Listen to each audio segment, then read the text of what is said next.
This is a quick manual on how to use STEPS in assessing professionalism. As we have agreed, our school will start assessing professionalism using STEPS form.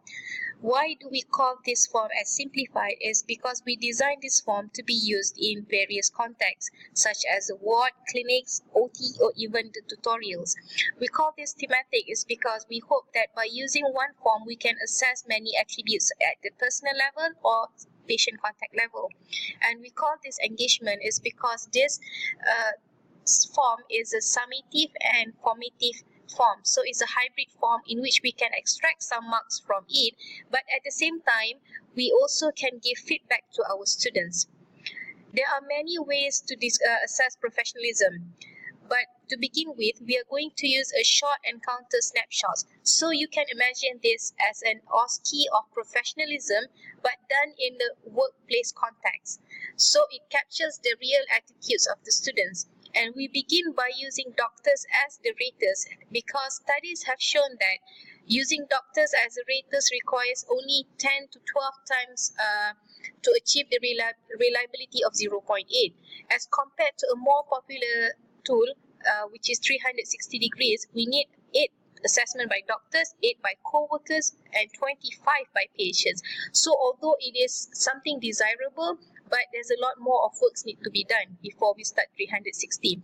And why don't we use diaries as a summative mark is because it has poor reliability and that requires the lecturer's time to mark. As based off the consensus by clinical departments, these steps will be students and lecturer driven. So the students can request steps from the lecturers, and at the same time, lecturers can also request steps from the students. But we intend that steps should be constructive rather than punitive. We are not police trying to catch bad students using steps. So it will be incorporated in students' logbook. So it will be at the behind of the logbook, and there will be two copy of steps in each logbook. And for each steps, there are student copy, which are going to be the formative part, and there are going to be academic office copy, which is going to be the summative part. In order to get a similar understanding of what does it means by each attributes, each logbook will also have glossary so that the students or even us, the lecturer, can refer to what does it mean by certain attributes.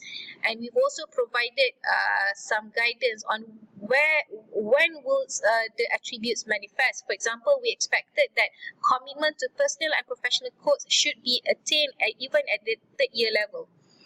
But this is just a guidance. So when the students or the lecturers wanted to do steps, the students will fill in the information such as, for example, they are fourth year students and they are assessed in the ward context, and then the lecturer should assess the students according to the relevant attributes. For example, the students will assess talking to a patient, getting some histories. So the lecturers might assess the students at the patient level. So, for example, the students is a good listener, listen actively to patient, he gets 6. But then there's some works need to be done in terms of recognizing patient needs and sensitivity, so they get 4. But we have agreed that this part is going to be optional for the lecturers to fill in. However, it is the verbal feedback that is compulsory for the lecturers to give. We expect that it is not possible to assess 15 attributes at one time. So at one encounter, we can only assess probably 2 or 3 relevant attributes.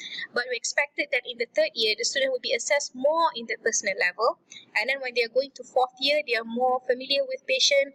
They might be assessed up to the patient level. But when they are final year, they might be assessed up to the public level. So as I've mentioned, the feedback, at least the verbal feedback, needs to be given to the students, and the students will take yes, and they will put their signature. So this is some sort of a protective mechanism to ensure that students get feedback. And then the lecturer will give the mark for summative part. For example, these students deserve 7, so we give 7.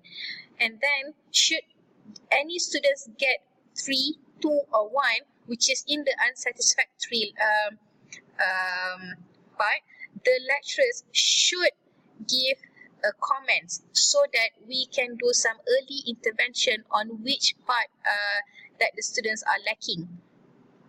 So just to share some of our findings, we have implemented STEPS for 1 year, and we found that the STEPS has been used in various contexts, and it's been used in ward, in the CBL, in the presentation, and in clinics. But there's a positive increasing trend of using STEPS in the ward, probably because lecturers are more comfortable using them in the ward.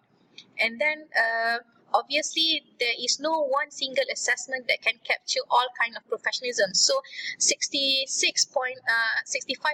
students believe that the STEPS can capture their professionalism, but there are room for improvement for this, and 79.4% thought this is reliable. But the strength of STEPS is the feedback part. 90.5% of the students thought that they get feedback through STEPS, and 89.9% felt that the feedback that they get was useful.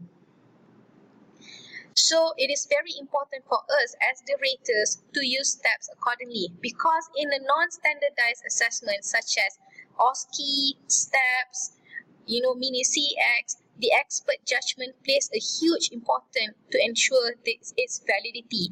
By doing it correctly, we can also reduce the rating errors and biases. Obviously, this is a first step. It's not perfect, but we are hoping that towards in the few years later, in this coming few years, we can enhance our assessment validity by involving our stakeholders, such as our staff nurse, patients, and even using students as well in peer assessment. If you need any help, I am happy to assist your queries, and you can contact me through the email that was given at the first slide. Thank you very much.